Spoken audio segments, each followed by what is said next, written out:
Good afternoon and welcome to today's CFDA webinar, Deadstock, What's Old is New. I'm Sasha Brown, the Director of Professional Development at the CFDA, and it is my pleasure to lead us through this conversation. Now, there are many brands today working with Deadstock, and that has presented them with creative opportunities and solutions to sustainably manage their excess fabric inventory. Working with Deadstock also presents some challenges. And so we're thrilled to have invited three professionals from the fashion industry who will debunk myths, break down concepts, and share their insights on how they have navigated this space. Today, it is our goal to open up a dialogue with you all on how to make this method of circular design more accessible. Now, before we begin with introductions, a quick reminder that we will be hosting Q&A at the end of the hour. So feel free to submit any question you have for our speakers throughout the conversation via the Q&A tab, and we'll get to as many as we can closer to the end of the hour. Now, without further ado, I will ask each of our incredible speakers today to introduce themselves, beginning with Stephanie. Hi, everyone. Really excited to be here today. My name is Stephanie Benedetto, and I'm the CEO and co-founder of Queen of Raw. Just a quick background. I come from a family of over 100 years in fashion and textiles. In the original Jewish garment district, the Lower East Side, grew up around the business and keyed in early on to how powerful it is, but also how wasteful and inefficient. And obviously Deadstock, which we'll talk about, doesn't make sense for people and planet, but it also doesn't make sense for businesses' profit. So wanted to build the solution. We have a platform, so anyone from a student, crafter, quilter, maker, and designer to the biggest brands and retailers of the world can reuse, resell, recycle, and donate that Deadstock. Keep it out of landfill and turn what would be pollution into profit. So excited to dive into it today. Thank you so much for joining us today, Stephanie. And I'll pass the virtual mic over to Carrie. Hi, everyone. My name is Carrie Fryman-Perry, and I joined Reformation in 2014 to help build the brand supply chain and sourcing strategies. And currently, as Senior Director of Sustainability, I direct programs that range from sustainable sourcing, traceability, social and environmental responsibility, and circularity within our supply chain. Reformation was founded in 2009, and our mission is to bring sustainable fashion to everyone. We set out to create a conscious brand where green fashion didn't mean compromising style. So Reformation is really about changing the world's view on the fashion industry, educating consumers about the powerful effect we can all have on the environment, and using our brand to inform the industry that it can be done in a sustainable way. Thank you so much for having me here. I'm really looking forward to the conversation around Deadstock. Thank you so much, Carrie. And last but not least, Sue. Hi, my name is Sue Ewan Pappas, and similar to Stephanie, I grew up in this industry. My mother was a domestic contractor here in New York, and I started my career in design. I went to Parsons and was a designer. And as the manufacturing moved from the United States to Asia, I became sort of the bridge between the manufacturers there, partly due to my language skills, but also my background understanding designers. So over the last 25 years, I've done a tremendous amount of work in the industry, in development, in production. And in that journey of being in so many factories and in so many countries, you start to see the problems. You started to see a tremendous amount of inventory of dead stock, buildups across the entire industry. So part of my move into the sustainability world, I'm now the Director of Sustainability for brand Alice and Olivia. And we're really looking to become part of the solution and not part of the problem in the industry. So I'm really excited today to have this discussion about Deadstock because it continues to be a large problem in our industry. And hopefully with all of us together, we can find some great solutions. And similar to Carrie, not sacrifice style, or design in that process. Thank you. Thank you so much, Sue. That was a great way to begin. So, Stephanie, I'd like to start the conversation with you. Can you share an overview of the current landscape of the dead stock market? And we're so interested in learning more about how much dead stock fabric is out there, and how much does a fashion brand produce and discard of annually, and where does that go? Yeah, that's a great question to start, because traditionally this has been a lot of dark data. People didn't know, didn't matter. We were focused on making more and new and getting it to end customers, and the stuff that was left over, a lot of companies, not everyone, but a lot didn't do anything with. So we didn't always know. But when I started looking at this issue of dead stock and waste, we knew we had to start quantifying it, figure out how much is there and is this a business opportunity? When we first started looking at the issue way back in 2014, before it became the hot topic of the day, it was $120 billion with a B worth of unused fabric that sits in warehouses collecting dust or being burned or sent to landfill annually. And as I'm sure you can imagine, through the pandemic and now with the recession, there has been a crisis of supply, more unused inventory than ever before, because there have been canceled orders, closed stores, missed seasons and collections. And so this dead stock opportunity, I like to call it, because problems, we want to turn them into opportunities, has grown to a $288 billion a year and growing problem. And I like to say that volume waste, it's not just environmentally irresponsible. This is a business financial CFO issue. But to be clear, this isn't just scraps off a cutting room floor, which a lot of people think when they first hear of it. We deal from 1 yard to tens of millions of yards of unused fabric. A lot of times in mint condition, still sealed on rolls, just looking for a purpose and a use. It's not dead, it's very much alive.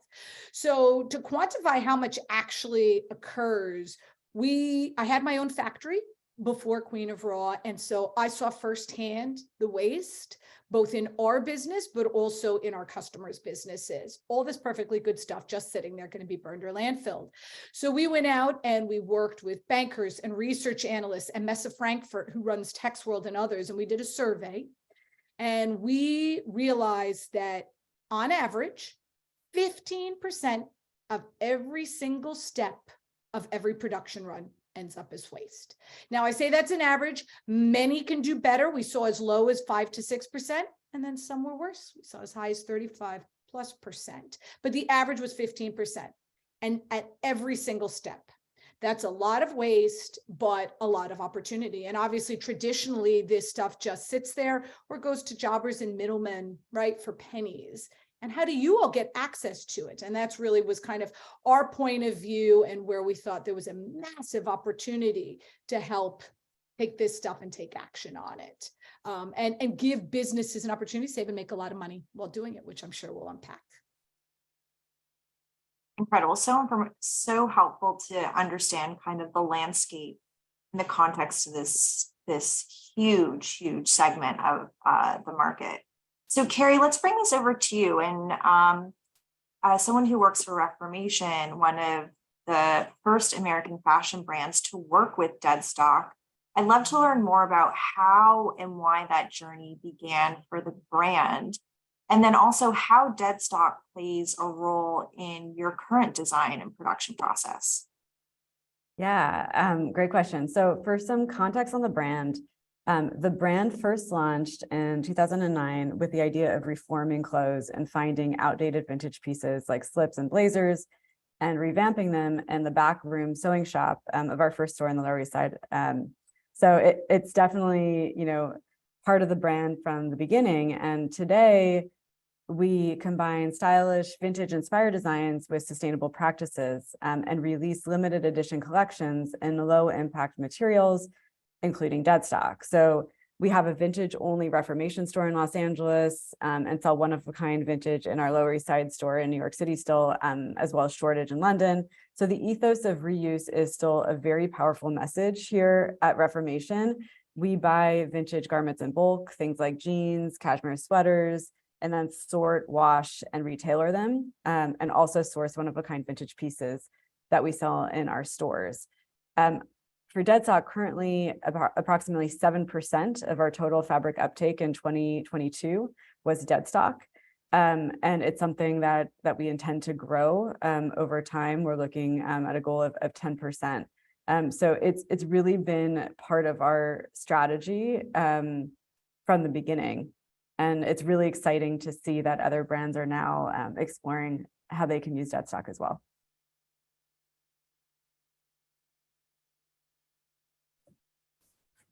Amazing. Sorry, it takes me forever to unmute myself. I apologize. And Sue, I'd love for you to share more about your work at Alice and Olivia and working with Deadstock, and share more about how COVID-19 and the pandemic throughout that obviously presented so many challenges for brands of all sizes, but how it also created an opportunity for Alice and Olivia.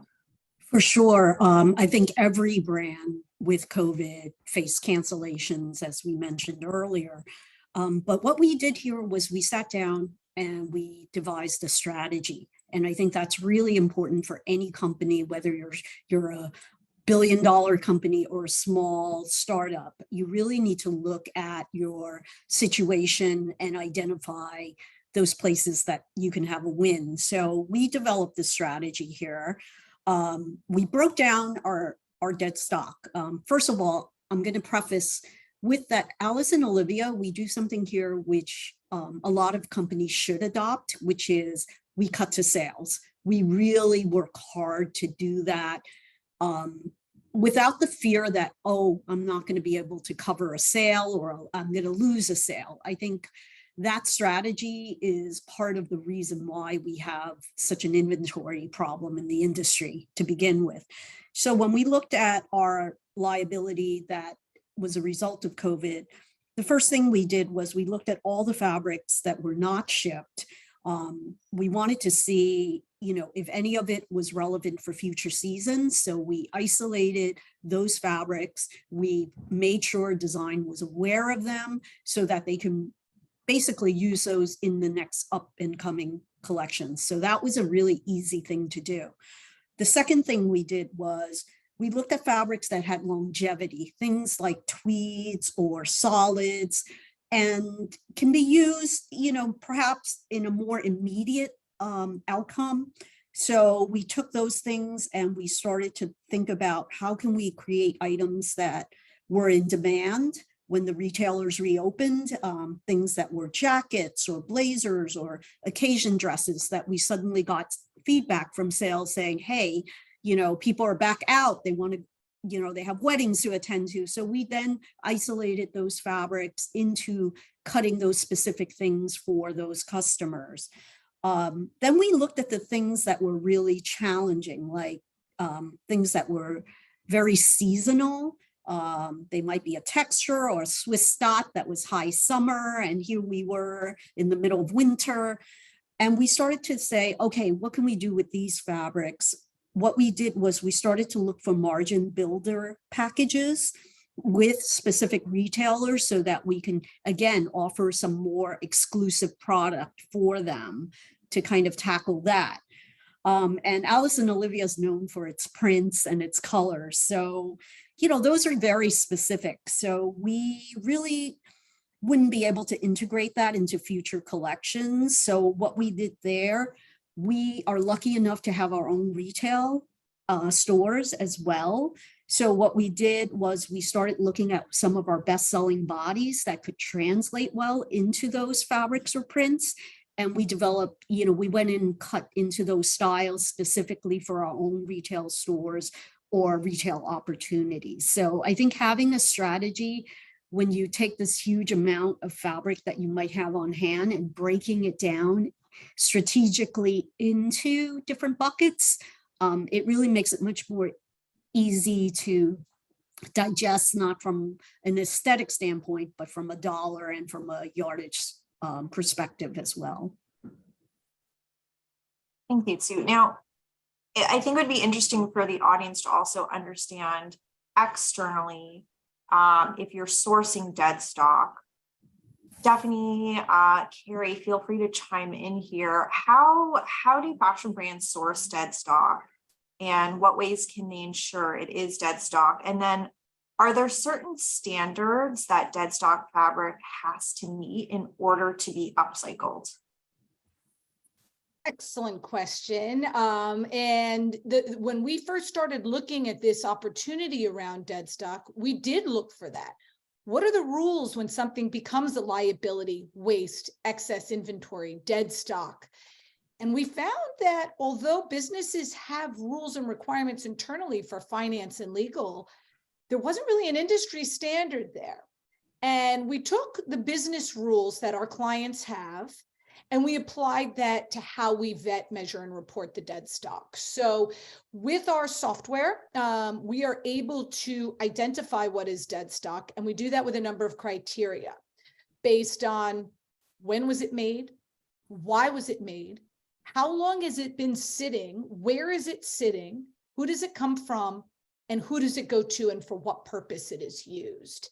And of course, every business may have slightly different time periods, slightly different requirements, but we are working now to codify that industry standard so that the industry can come together.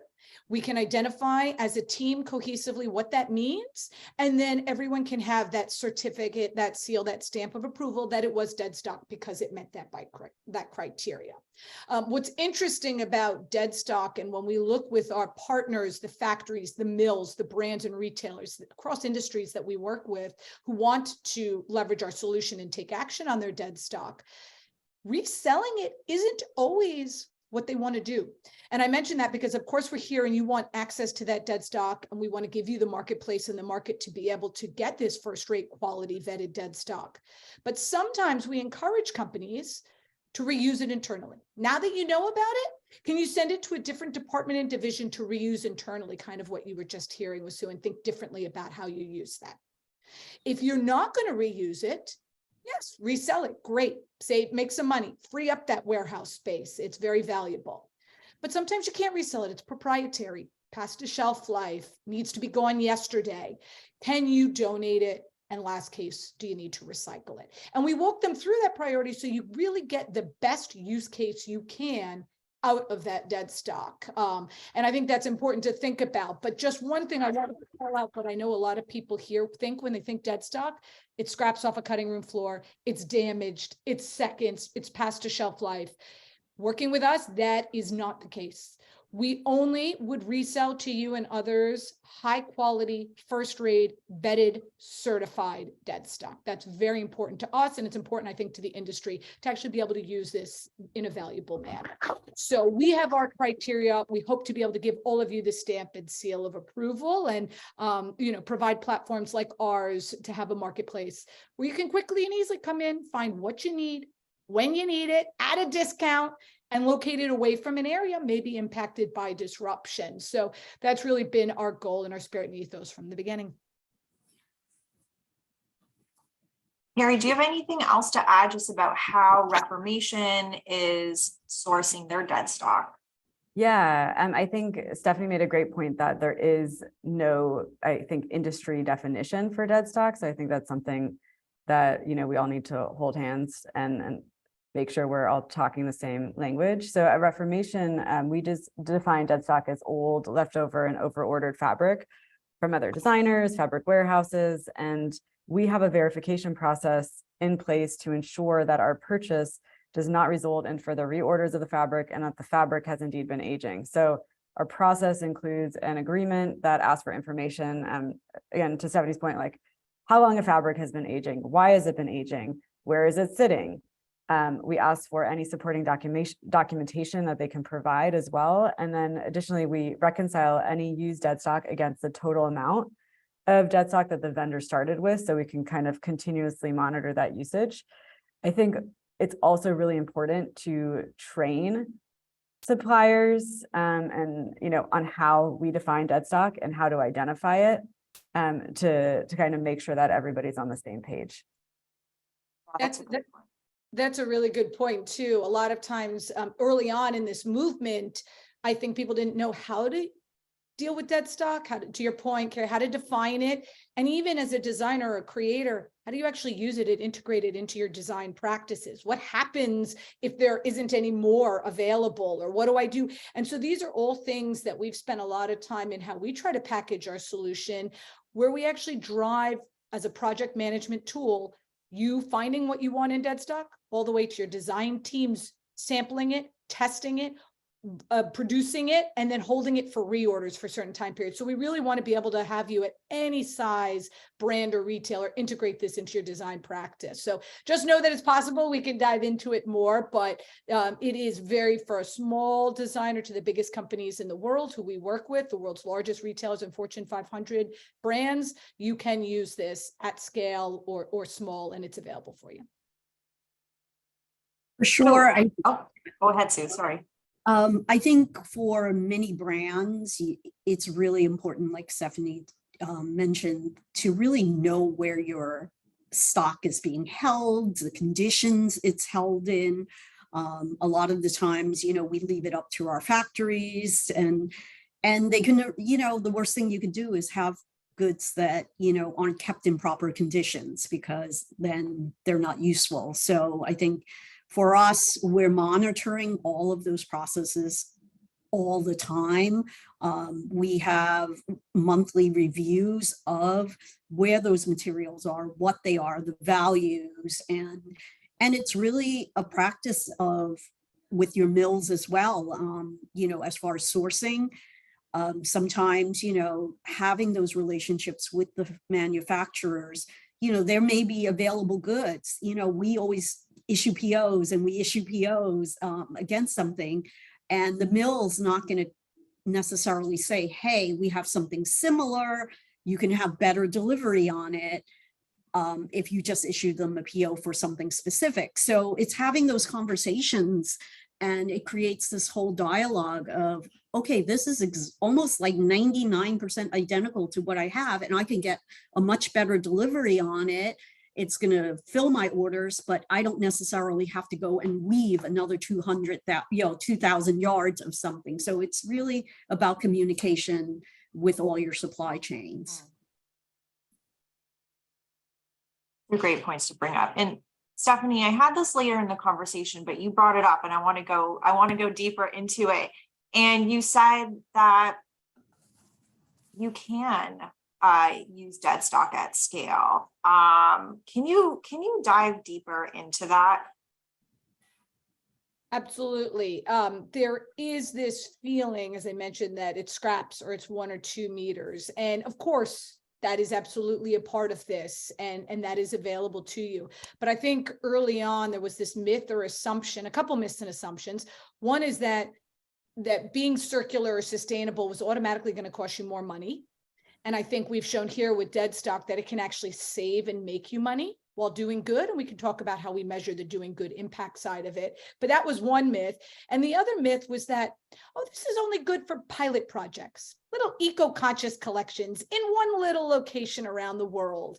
And what we've really spent a lot of time trying to show, and why we have gone after democratizing access for everyone to participate with our solution, and working with the biggest brands and retailers in the world, is to show that this is truly automated and scalable, that there is tens of millions to hundreds of millions to billions of dollars worth and yardage worth of perfectly good fabric readily available for consumption. And this can meet your testing requirements, your certifications, and your design practices. So, in terms of some of the case studies we've seen, just one of the world's largest retailers who we work with wants to buy and use our platform for sourcing large volumes of Deadstock. In doing so, we are now working on the final case study and audited numbers, but they've saved up to 60% of their material costs by doing this, and while also reducing their carbon footprint, have increased their speed and time to market. And so I think those are really unique and valuable points to see that even for the biggest companies in the world, whether you want to go start your own or you're working with one of the larger ones, it is possible to be done. Of course, we can leverage technology like blockchain, like machine learning, like our software and marketplace in order to do this at scale. But just know and trust that the volume, the inventory, the accessibility, it is out there, and some really awesome materials that can push design in a totally new way while also being environmentally and economically affordable and available. So that, that's just one example. To give you on the flip side, one of the Fortune 500 fashion brand we work with, just through reselling and recycling initiatives with us, they were able to take action on over 12 metric tons of dead stock, diverted 95% from landfill and incineration, and saved millions of dollars in holding costs alone on this stuff. So just to show the scope and the scale of this around the world that we can act on. Incredible. I want to pivot the conversation, and I want to open this up to all of you to contribute to. Maybe Carrie, I'll look to you first. Can you talk about the consumer perception of dead stock or upcycled clothing? Yeah, so we've always taken a design first approach to sustainability. So on the whole, customers come to us first and foremost for beautiful clothing and stay when they learn about our practices. So while many deeply know and love the ins and outs of our operations, some are much less familiar. And we take that as a compliment, of course, that we're striking kind of the right balance of driving sustainable fashion forward and producing things that people really want to wear. But we really think that consumers have always been drawn to dead stock, partly due to kind of the scarcity, right? It's limited edition. For the most part, and it means lower impact and reducing waste. So, consumer perception, I'd say it's positive. It's something to talk about and share the story. Yeah, I think jumping in on that as well, I think our customer looks at the style, looks at the fashion, looks at the fun of it. And I think it's up to us as a design house and as designers to really find the appropriate uses of that so that it's fresh and it looks good for the customer, so that it's almost like the perception isn't there that it's limited or it's, dead stock. I think that's been most successful for us, to really use it in a way that the consumer, we only buy quality goods. We only buy, certain things of a higher level. So for us, it shouldn't have that negative connotation ever at all for our customers. I think it's been fascinating to see, with everything going on in the world, the huge opportunity that it has had for our industry. And I always say, I don't know, if not for what we've all gone through together, that we would have had this kind of adoption and understanding of why the circular economy matters so much and why the opportunities like working with Deadstock are so powerful. When we first started looking at this issue, we knew there were going to be companies that want to sell it and make money. Was anyone going to buy this stuff? That was a big question of ours. And so we really quickly, when Queen of Raw was just a marketplace, put up our marketplace back in 2018 to test. And the amount of consumer demand and inquiries, obviously a testament that we're all here and you're all here, but was through the roof. We didn't have to pay a penny in PR marketing or advertising. And now we're over 500,000 users and growing around the world. So the demand is there. And I think that's been really helpful to also then get the big companies to want to adopt this solution, because they see that you are demanding it, you want it, you need it, and you're willing to pay with your dollars for it. I'll give you one quick use case of customer sentiment. One of our clients, one of our Fortune 500 clients, saw 3 times the conversion rate in their online direct consumer business, just by talking about the work they were doing with circular economy and Deadstock in particular. 3x their conversion rate. So those are powerful numbers to show. And I think this is just the beginning of what we're going to see coming out of this. It's amazing to hear. Now, again, this is for anyone, we work in an industry where the demand for newness from consumers is almost insatiable. And you can see that from the data that's coming out from these multi-billion-dollar fast companies. fast fashion companies. So with, new products, new design, new fabrications, how can we ensure that Deadstock is addressing this as a solution for this demand for newness? I think it goes back to what I mentioned before. We challenge our design teams, we challenge them on how they design things. So, I mean, yes, the fabrications maybe vary season to season if it's prints and things like that, but your core fabrics are your core fabrics at the end of the day, and the newness comes from design. So we really focus on design, similar to Reformation. It's all about the design, and you'll always be able to find some fabric in Deadstock that suits those needs. Yeah, I think that's what, when we look at the profile and the materials that are trending and what people are buying and what's available across our exchange, of course, we have some of the more unique and certified and quote unquote sustainable fibers and all this stuff.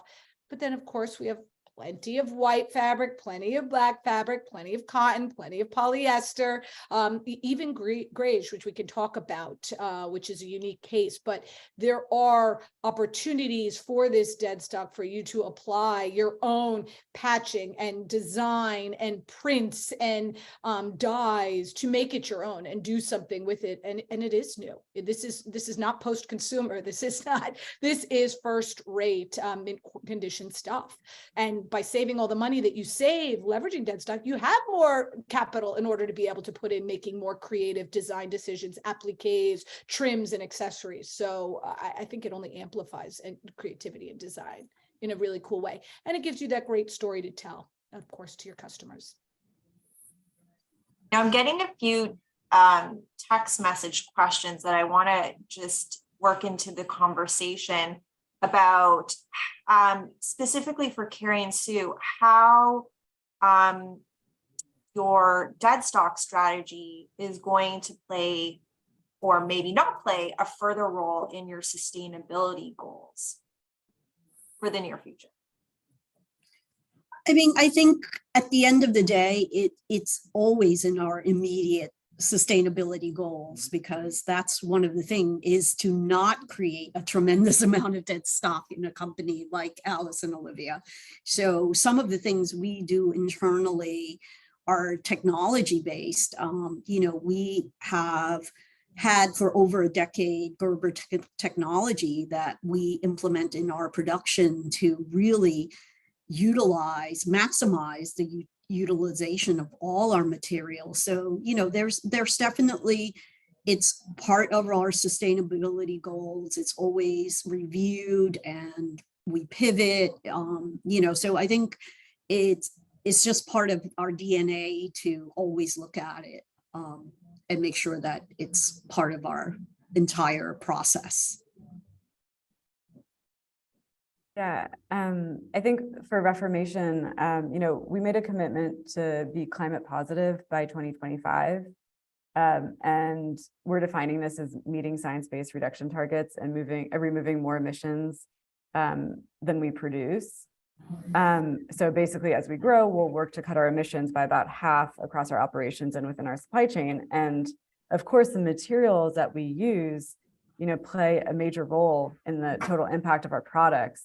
And to become climate positive by 2025, we're really making sure that the materials we use reduce emissions and help us to shrink our sourcing footprint. So we have our own Reformation fiber standards that are, as holistic as possible. So we take into considerations like water input, energy input, land use, greenhouse gas emissions.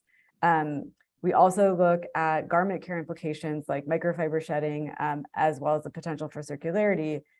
And about 95% of our current fabric sourcing for apparel meets our top ratings, and Deadstock, of course, is included as a top rated fabric. So we're really focused on shifting away from virgin fibers. So for example, like sourcing more recycled cotton versus organically grown cotton. And we're setting more goals around maximizing sourcing of recycled next generation and Deadstock materials in order to meet our climate positive and circularity goals.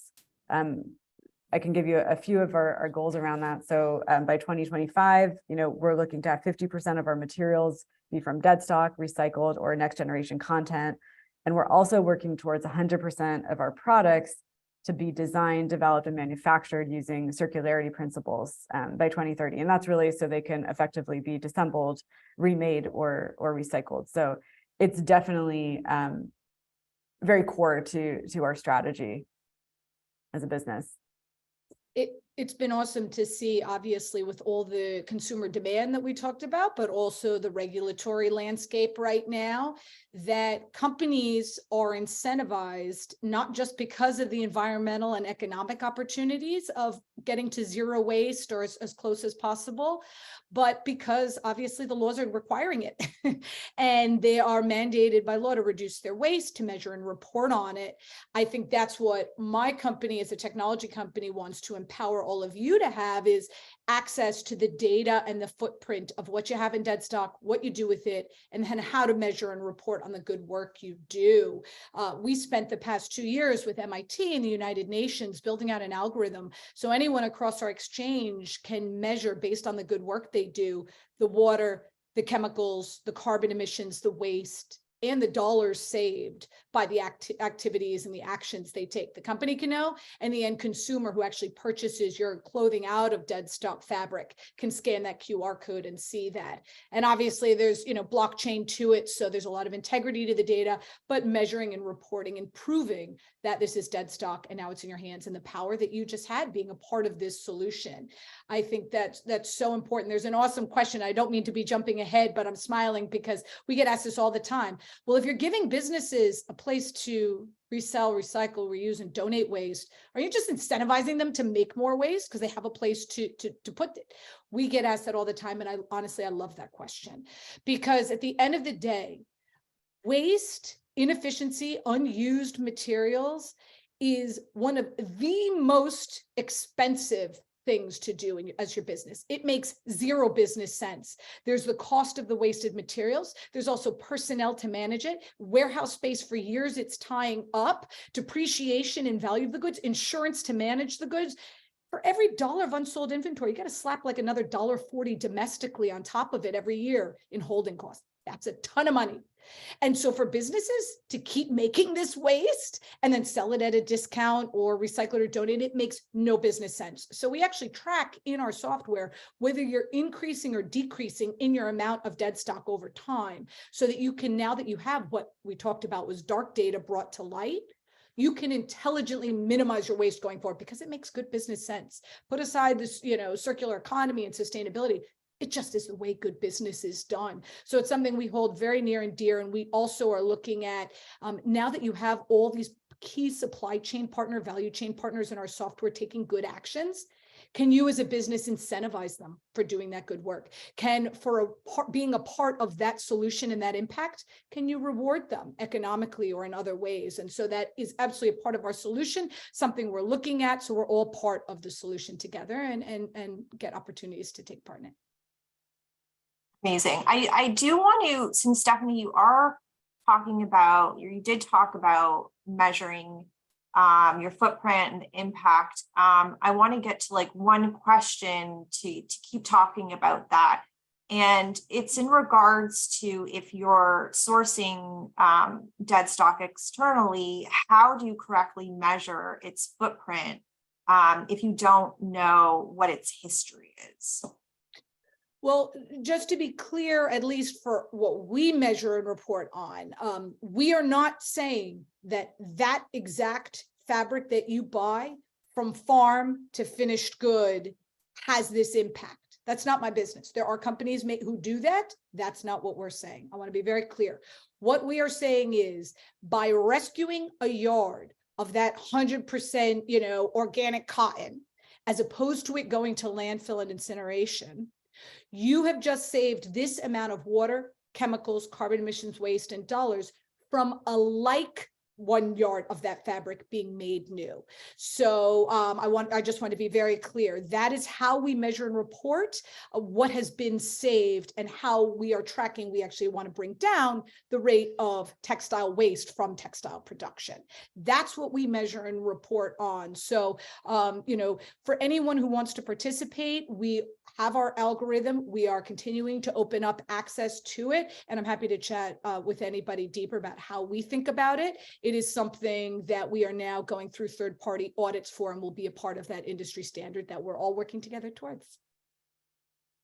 Amazing. And we'll make sure to share everyone's information following in any resources that are accessible to you. And I want to get to the end of the conversation just so we can start addressing some of the questions that are coming in. So this is for all, and I sure I know the answer, but in your opinion, is working with Deadstock an accessible method of design for brands of all business sizes, from emerging to marquee?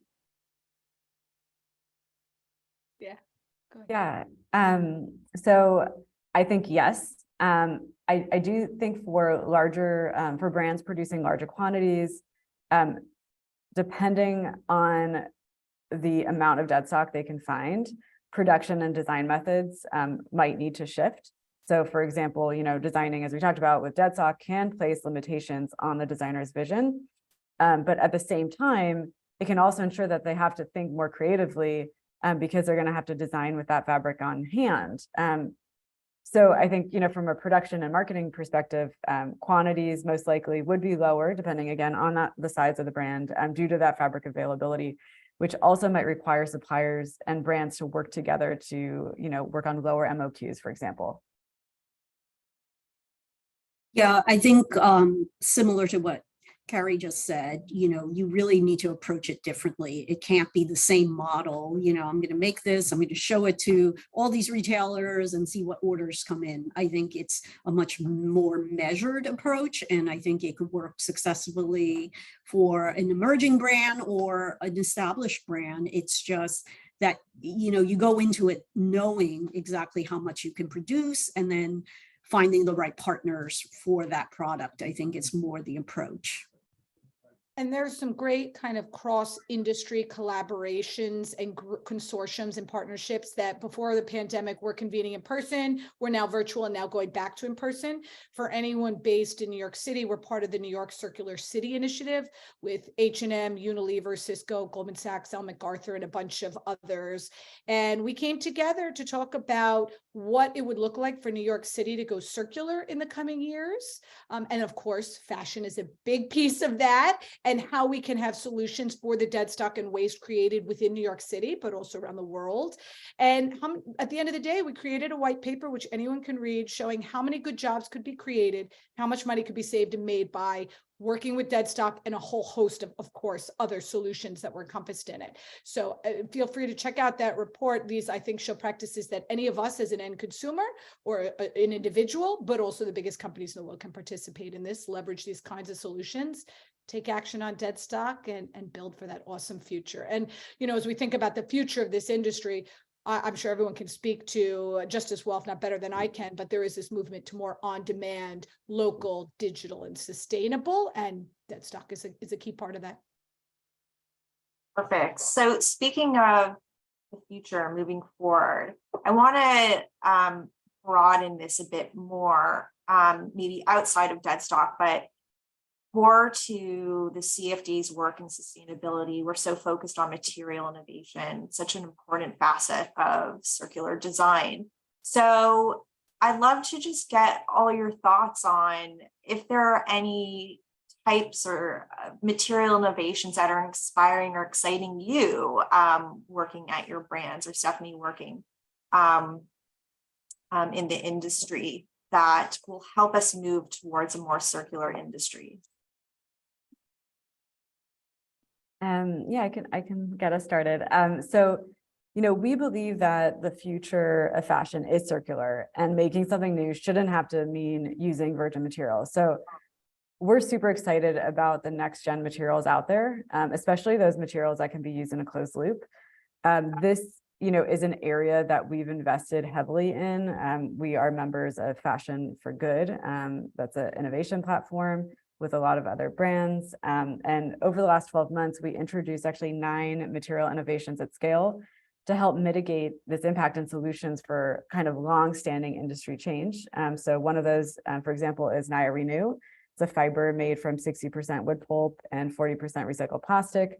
We introduced that as a silk alternative. Another one would be a recycled cashmere, 90% recycled cashmere and 10% wool for our sweaters. And I think it's important to note that like when we introduce new collections, they are not capsule collections. They are their core fabrications for the brand moving forward. And, hopefully more brands will adopt that and not just have, one collection for a short amount of time. And I think that, we see an opportunity in collaborating with like-minded brands and suppliers and other stakeholders to try and overcome circularity challenges and create innovative solutions.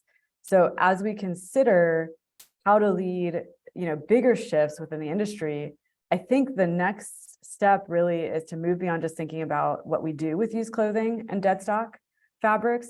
We need to start thinking about the potential for circularity in fibers, dyes, and garments, so we can create a more, holistic system really to begin with. Thank you, Karen. There's a lot of incredible innovations going on out there, and thrilled to partner and support with a number of them. Another question we often get asked is, how could you be sustainable? You've got synthetics and leathers and skins on your platform. And we do.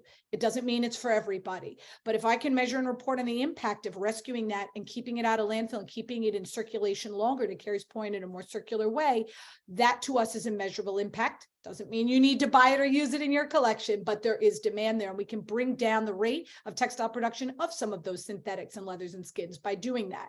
At the same time, we very much want to be a part in the future of building that future that Carrie was describing, where we are using more natural materials, more recyclable materials. So, we've done a lot of work in the EU with a grant around that and some incredible innovations for bio-based materials. We have done a lot here domestically with looking at microfiber shedding with some great partners like Under Armour, and investing in solutions that really get rid of that problem as well. So we want to be a key part of all the solutions. Obviously, we have focused on dead stock, but ultimately, do we dream of a world where there is no more dead stock and waste? You bet. We got a while to get there, but we'll get there. Yeah, for sure. I think there's a lot of exciting innovations happening right now. I think for us as a brand, that's the biggest part of my job that I enjoy, which is seeking out those innovations and looking how they can be adopted into our programs and in how we could use it in its most effective way. But like Stephanie mentioned, it would be great to get to a place where that's the ultimate solution. But right now we still are faced with so much of dead stock that's available to us. A situation was I was in China just pre-pandemic, and I walked into a leather manufacturer, and he took me, I started talking to him about sustainability, and he took me into a room, and it was the size of like a small warehouse, and he's like, this is all the leftover from all the brands I work with. There's got to be a way to leverage, like Stephanie, all of this so that I don't have to keep adding to it, because he's like, I don't want the storage. You guys are so siloed as individual brands, but if you can collectively come together, I think that's an innovation that we need to implement more, that we're sharing in all these resources so that we can stop being so siloed and keep adding to the problem. These are all, you've already addressed half the questions, but we have so many questions coming in that I want to now transition to the Q&A, a few of which are directed to specific panelists, and others I'd love for the group to speak to. So our first one, I think, is actually for Sue. You did talk about leadership support. the beginning or the middle of the conversation. So one of our attendees is interested if you can share best practices in terms of leadership support of Deadstock use. So are designers or merchandisers getting bonuses tied to their support of this initiative? Is there optimal organizational strategy to implement this? We're very unique in that, we do have a structure in our company that, you share in the company's profitability. So therefore, yes, absolutely. If our bottom line looks better because we have less inventory and we're utilizing it and, we're getting better margins. Yes, everyone is rewarded in that structure. So I do encourage other companies to do that as well, because that does incentivize people to, not, out of mind, out of sight, out of mind scenario. So yes, for sure, there's incentives.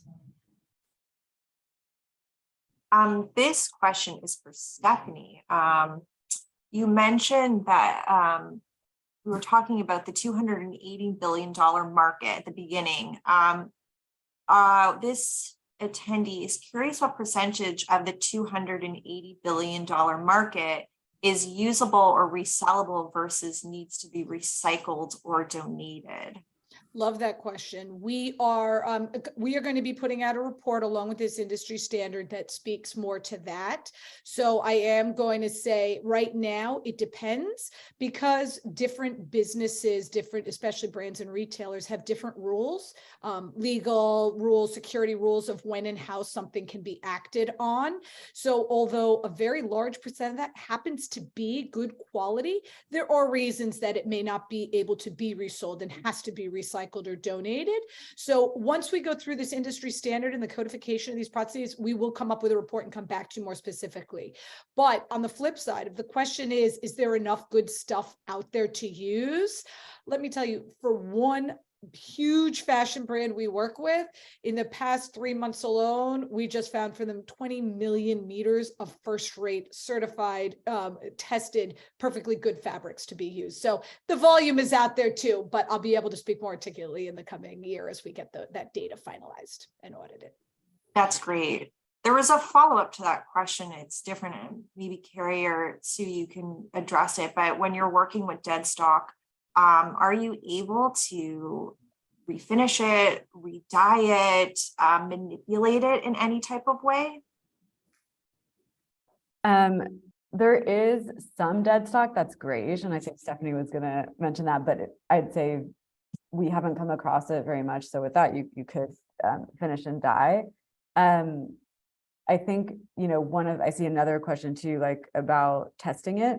So that is definitely a challenge, because for us, you want to make sure that Deadstock fabrics, right, meet chemical regulations as well as quality standards to ensure that durability and potential for circularity. And because there can be so much inconsistency and variability out there, especially if you're working with jobbers. But then you have the issue sometimes if you do the testing, and then you wait too long, it's gone. So that is definitely a real challenge, and something that we faced, and sometimes the designers have to kind of shift what fabric they're going to use, right? The flip side, just really quickly, we do hold licenses, testing reports, certificates, and inventory can be held for a reasonable time period. So you can draw down on that, you can test, so there are now solutions like ours that will help you do that. But to your point, I mean, it does need design and everybody on board, but you get those commitments and it's possible. Yeah, and to that question, I think it depends on what the product category is. In denim, it's not a problem. You could change the wash, you can do all kinds of things to Deadstock denim, which actually is kind of amazing. So, yes, certain fabrics with its finishes, you have to work within those parameters, but it all depends on the product category. So I'm glad we received this question, because what makes up so much of the CFDA community are small to medium-sized businesses, emerging designers. So our next question is, what advice do you have for emerging brands who focus on sustainability and lower MOQs when trying to reach out and secure wholesale accounts? I run into a handful of roadblocks with retailers, small or large, when it comes to one-offs or even smaller MOQs with about 10 pieces per side, because buyers have said that they don't want to pay the wholesale cost of a lower MOQ. Does anyone want to? Yeah, it's a great question. And prior to working at Reformation, I actually had my own sustainable women's wear line. So I definitely know where this person's coming from. I would say, I think it sounds from your question like maybe the retailer is concerned that you're passing on that premium to them for producing the MOQ. So perhaps you could speak with your supplier, like maybe if you're working with a lot of different colorways, you could find Deadstock with, in a few different colorways, or they could produce, maybe they do like one run of one fabric and another, so you can increase that overall quantity and negotiate more with them. And then the other side I would think is to really educate the retailer. And we do a lot of this too, and engage to ensure that they understand, the reasoning and importance of using Deadstock. Yeah, I think that question also is trying to fit within the traditional retail model, which has its challenges because of limited MOQs and quantities. So I do think what's exciting is there's a lot new models out there, and using Deadstock, I think you need to also connect with those models that really look at the limited quantities as a plus and not as a negative. I think is really more the way you need to approach it as a smaller brand. That's what I was going to say. So many new business models, new marketplaces and platforms, new supply chain partners who work with this, vendors like us. That's great feedback. We have time for one more question. For those that we couldn't get to, I see you, and I'll try and get feedback and resources to you in follow-up. The last question, so this is again for someone who runs a smaller business. The location of Deadstock always poses a challenge for them when it comes to possible higher ship costs to get the fabrics to factory producing the finished goods. How can smaller businesses take advantage of this given the challenge? I would think that, it's about trying to source a Deadstock close to where you're manufacturing. And I would say the first step is to speak with your supplier, as well as your mill, to see if they have anything that you can use, and to build that kind of localized supply chain. Yeah, there's a ton of Deadstock out there. We are mapping and tracing where in the world it sits, so you can start to geolocate. But there are other platforms, our marketplace is not the only marketplace. Our software is different, but our marketplace is not. And I'm happy to share resources and tools with the CFDA to share with you about platforms like ours and around the world that can support you in the search of this. The goal being to get you access to materials that otherwise, would be burner landfill, and hopefully do it at a discount, low minimums, and where you need it. So anyway, we can help even beyond our platform, we're here. Thank you. That's so generous, Stephanie. And we're at time, and I just want to extend my hugest gratitude to Stephanie, Carrie, and Sue for leading this conversation with us. I know there's so much more we have to tackle, and we'll promise to share as much as we can with our CFD community. But once again, thank you so much for joining us today. Please stay tuned for recording, for resources, for email address. We promise to get those to you. And I hope you enjoyed this conversation as much as I did. So thank you so much for joining. Thank you. Thank you. World. Thank you. Bye.